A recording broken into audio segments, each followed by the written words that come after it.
સુરતના ઉધનામાં 200 કરોડના સાયબર ફ્રોડનો મામલો.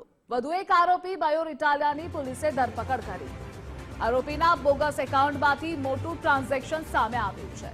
3 દિવસમાં 42 કરોડ રૂપિયાનું ટ્રાન્ઝેક્શન સામે આવ્યું. અગાઉ પોલીસ 2 આરોપીઓની ધરપકડ કરી ચૂકી છે.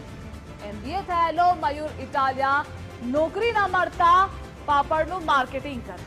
2 થી 3 વર્ષ દુબઈ પણ રહ્યો હતો મયુર ઇટાલિયા.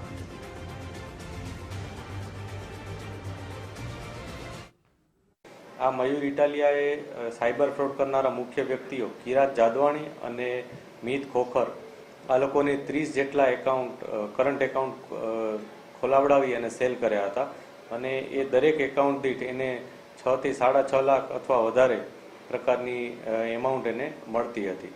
આજે મયુર ઇટાલિયા છે એણે પોતે એમબીએ કરેલું છે અને કોઈન પાપડ પ્રકારનું જે પાપડ આવે છે એના માર્કેટિંગનું કામ પણ કરે છે.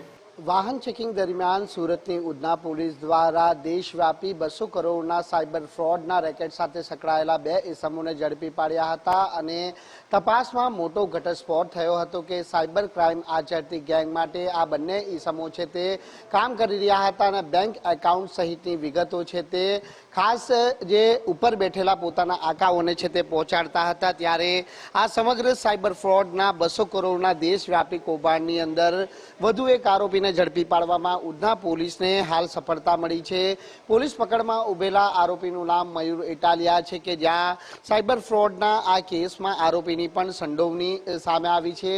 જોકે મયુર ઇટાલિયાની આ સમગ્ર કેસની અંદર કયા પ્રકારની ભૂમિકા છે તે અંગેની ઊંડાણપૂર્વકની તપાસ ઉધના પોલીસ દ્વારા હાથ ધરવામાં આવી છે.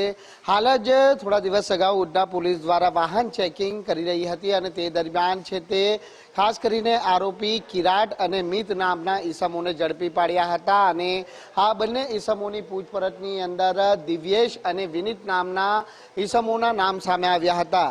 દિવ્યેશ એ જ નામનો શખ્સ છે કે દિલ્હી ખાતે બેસી અને આ બેંક એકાઉન્ટ છે તે આરોપીઓ પાસેથી મેળવતા હતા. સૌથી ચોંકાવનારી બાબત તો એ બનીને સામે આવી હતી કે 100 જેટલા બેંક એકાઉન્ટોની જે માહિતી છે તે ઉધના પોલીસની તપાસમાં સામે આવી હતી અને અંદાજિત 200 કરોડથી પણ વધુના ટ્રાન્ઝેક્શન છે તે આ બેંક એકાઉન્ટની અંદર કરવામાં આવ્યા હતા. જે 100 જેટલા બેંક એકાઉન્ટ મળી આવ્યા હતા તેમાં માત્ર 35 જેટલા બેંક એકાઉન્ટ સુરતના હતા કે જે આ બેંક એકાઉન્ટ સામે દેશવ્યાપી જે સાયબર ફ્રોડની ફરિયાદો આ બેંક એકાઉન્ટો પર નોંધાયેલી છે. રીચ પે નામની જે આઈડીનો જે ધારક છે તેને આ બેંક એકાઉન્ટ પ્રોવાઈડ કરવામાં આવતા હતા અને આ બેંક એકાઉન્ટની અંદર સાયબર ફ્રોડથી મેળવવામાં આવેલા જે કરોડોના નાણાં છે તે ખાસ અંદર ટ્રાન્સફર કરવામાં આવ્યા હતા અને ત્યારબાદ છે તે આ નાણાં વિડ્રો કરી અને તેને યુએસડીટીમાં કન્વર્ટ કરવામાં આવતા હતા. જેના પાછળ જે ઝડપાયેલા આરોપીઓને છે તે 2% સુધીનું કમિશન પણ છે તે આપવામાં આવતું હતું.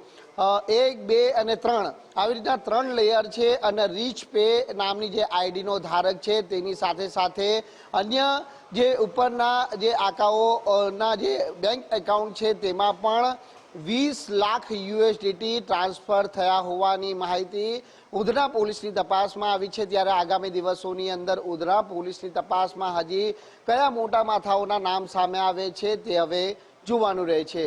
કેમેરામેન વિરલ વ્યાસ સાથે રાકેશ બ્રહ્મભટ્ટ, ગુજરાત ફર્સ્ટ, સુરત.